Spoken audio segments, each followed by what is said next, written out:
Hi friends, Mahabharata గాథలు కోకొలలుగా ఉంటాయి. ప్రతి పాత్ర ఏదో ఒక ప్రత్యేకతను కలిగి ఉన్నది. మంచి చెడు, చేయతగినది చేయకూడనిది, సామాజిక ఆర్థిక రాజకీయ కుటుంబ వ్యవస్థల గురించి ఎన్నో పాఠాల్ని, ఎంతో విజ్ఞానాన్ని మనకు అందిస్తుంది మహాభారతం. ఈ వీడియోలో భానుమతి గురించి తెలుసుకోబోతున్నాం. దుర్యోధనుని భార్య అయిన భానుమతి గురించి వేదవ్యాస మహాభారతంలో మరీ విస్తృతంగా ఏమీ ప్రస్తావించలేదు. మహాభారత గాథ చదివిన వారికి ద్రౌపది తర్వాత భానుమతియే మహాభారత స్త్రీలలో సౌందర్యవతి అని తెలుస్తోంది. వ్యాస మహాభారతంలో శల్యపర్వం, స్త్రీ పర్వం, శాంతి పర్వంలో మాత్రమే భానుమతి గురించిన ప్రస్తావనలున్నాయి. స్త్రీ పర్వంలో గాంధారి, శాంతి పర్వంలో నారదుడు భానుమతి గురించి మాట్లాడతారు.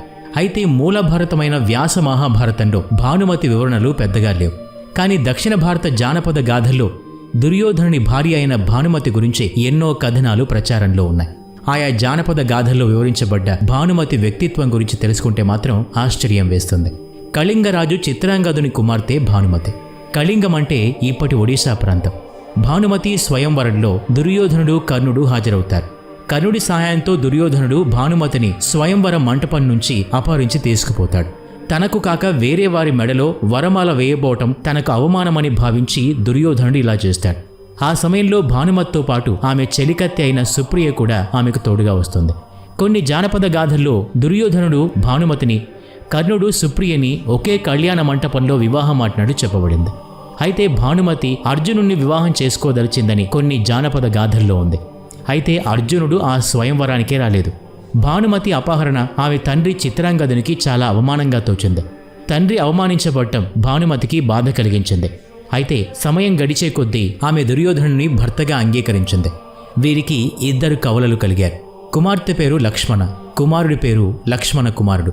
మహాభారత యుద్ధంలో ఈ లక్ష్మణ కుమారుడు అర్జునుని కుమారుడు అభిమన్యుని చేతిలో మరణిస్తాడు. దుర్యోధనుడు భానుమతుల కుమార్తె లక్ష్మణ బుద్ధిమంతురాలు, దయా సాధు స్వభావం కలిగిన స్త్రీ. కౌరవులు, పాండవులు కూడా లక్ష్మణని గారాభంగానే చూసుకునేవారు. ఈమె కూడా అస్త్రశస్త్రాలు ప్రయోగించడం, రథం నడపడం వంటి వీరోచిత విద్యలు నేర్చింది. కర్ణుడి కుమారుడైన వృషసేనుడు, లక్ష్మణ ఇద్దరూ ఒకే ఈడువారు. ఇద్దరికీ బాల్యం నుంచే స్నేహం ఉంది. కాలంతో పాటు ఆ స్నేహం ఆకర్షణగా మారింది. దుర్యోధనుడికి వారిద్దరి వివాహం జరపడం ఇష్టమే. అయితే ఆనాటి యుగధర్మం ప్రకారం ఆడపిల్ల స్వయంవరంలో తనకు నచ్చిన వ్యక్తి మెడలో వరమాల వేసి అందరి సమక్షంలో తన ఇష్టాన్ని, ఎంపికను తెలియచేయటం ఆచారం. కానీ విధి అనుకున్నట్టు జరగనివ్వలేదు. స్వయంవరం ఏర్పాటు చేసి అందులో వృషసేనుణ్ణే లక్ష్మణ వరించేలా దుర్యోధనుడు ఆలోచన నడిపాడు. కానీ ఆనాటి స్వయంవరానికి శ్రీకృష్ణుడు, జాంబవతుల కుమారుడు సాంబుడు కూడా హాజరయ్యాడు.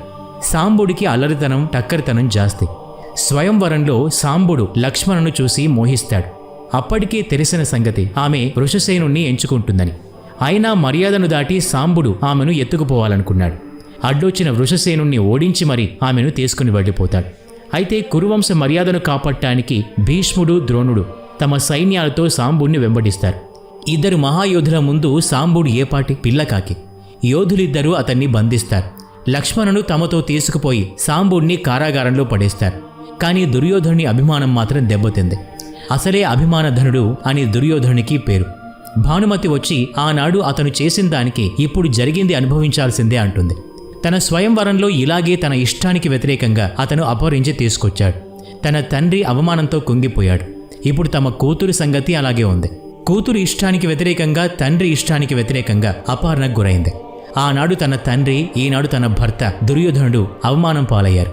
లక్ష్మణ హస్తినకు సురక్షితంగా తిరిగి వచ్చినా కూడా వృషసేనుడు ఆమెను వివాహం చేసుకోవడానికి అంగీకరించలేదు. సాంబుడి చేతిలో ఓడిపోయి అవమానింపబడిన చేతగాని వాడిననే సిగ్గుతో వృషసేనుడు ఈ వివాహాన్ని కాదనుకున్నాడు. మరిప్పుడు ఏం చేయాలో తోచలేదు ఎవ్వరికి. భానుమతి మెల్లని స్వరంతో దుర్యోధనునికి నచ్చజెప్తూ అనవసర బింకానికి పోకుండా సాంబుడిని కారాగారం నుంచి విడుదల చేసి లక్ష్మణను అతనికిచ్చి ఘనంగా వివాహం చేసి పంపించమంటుంది. వృషసేనుడు వివాహానికి సిద్ధంగా లేనప్పుడు కురువంశ మర్యాద పోయినట్టే కదా. అదే సాంబుడికిచ్చి వివాహం చేస్తే ఆ గౌరవం కొంతైనా దక్కుతుంది. ఎందుకంటే సాంబుడు స్వయంవరం నుండి ఆమెను ఎత్తుకుపోగలిగాడు. ఆ తర్వాత ఓడినా గాని వృషసేనుణ్ణి గెలిచాడు కదా అన్నది సూక్ష్మం. పైగా సాంబుడు అల్లరివాడే కాని పరాక్రమంలో, సౌందర్యంలో వృషసేనుడి కంటే ఎంతో మెరుగైనవాడు. భానుమతి ఇలా చెప్పడానికి కారణం లేకపోలేదు. సాంబుడు స్వయంగా శ్రీకృష్ణుని కుమారుడు. భానుమతికి శ్రీకృష్ణుని పట్ల అమితమైన భక్తి భావన ఉంది. అతడిని భగవంతునిగా భావించి పూజిస్తుంది. అలాంటిది అతని పుత్రునే తమ కుమార్తెకు వరుడుగా నిర్ణయించుకోవటం ఆమెకు సంతోషంగానే ఉంది. అయితే దుర్యోధనుడు శ్రీకృష్ణుడికి బద్ధ విరోధి కనుక భార్య చెప్పిన ప్రతిపాదన అతనికి సమంజసం కాలేదు. తన దాయాదులైన పాండవులకు అత్యంత సన్నిహితుడైన శ్రీకృష్ణునితో సంబంధం కలుపుకోవటం అతనికి బొత్తిగా ఇష్టం లేదు. కనుక లక్ష్మణకు మళ్లీ స్వయంవరం ప్రకటిస్తాడు. ఇప్పుడు ఇది యాదవులకు ప్రతిష్టాకరమైన సంగతై కూర్చుంది. తమ రాకుమారుడు సాంబుడి దుందుడుకు చర్యకు ఫలితంగా బందీ అయ్యాడు. సరే, ఇప్పుడు విడిచిపెట్టేస్తే సరిపోయేది. కానీ హస్తినలో ఇంకా బందీగానే ఉన్నాడు. పోనీ లక్ష్మణకు వృషసేనుడికి వివాహం జరిగిందా అంటే లేదు. ఇప్పుడు మరోమారు స్వయంవర ప్రకటన చేశారు. అయినా తమ సాంబుడు చెరలోనే ఉన్నాడు. ఇది మరీ గౌరవభంగంగా తోచింది యాదవులకి. దుర్యోధనాదులు కోరుకున్నది ఏం జరగలేదు కనుక కనీసం తమ కుమార్తెను ఇష్టపడి అపహరించినందుకైనా సాంబుడికిచ్చి వివాహం చేయాలి. అది జరగలేదు. ఇవన్నీ యాదవ వీరులకు కోపకారణాలయ్యాయి. అయితే ఇది కౌరవ యాదవ మర్యాదల విషయమని భావించిన రాజకుమారులెవ్వరూ మారు స్వయంవరానికి హాజరు కాలేదు. వారికి యాదవుల పట్ల భయభక్తులున్నాయి. ఇటు మరోసారి స్వయంవరానికి రావటం వృషసేనుడికి నమస్కరించలేదు కనుక హాజరు కాలేదు. ఇన్నింటి నేపథ్యంలో తన తమ్ముని కొడుకుని కారాగారంలో బంధించి ఉంచినందుకు కోపోద్రిక్తుడైన బలరాముడు తన ఆయుధాలతో హస్తినాపురానికి వస్తాడు. బలరాముడు స్వయంగా దుర్యోధనుడికి గురువు. బలరాముని ఎదిరించే సాహసం రాజులే చేయలేరు.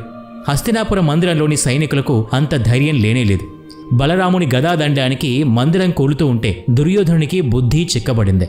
వెంటనే తన భార్య భానుమతి వద్దకు వెళ్లి ఈ సంబంధాన్ని అంగీకరిస్తూ మధ్యవర్తిత్వం చేయమని బ్రతిమలాడుకుంటాడు. ఆమె చొరవతో బలరాముడు శాంతిస్తాడు. సాంబుడు సగౌరవంగా చెర నుండి విడుదలవుతాడు. లక్ష్మణ సాంబల వివాహం వైభవంగా జరుగుతుంది.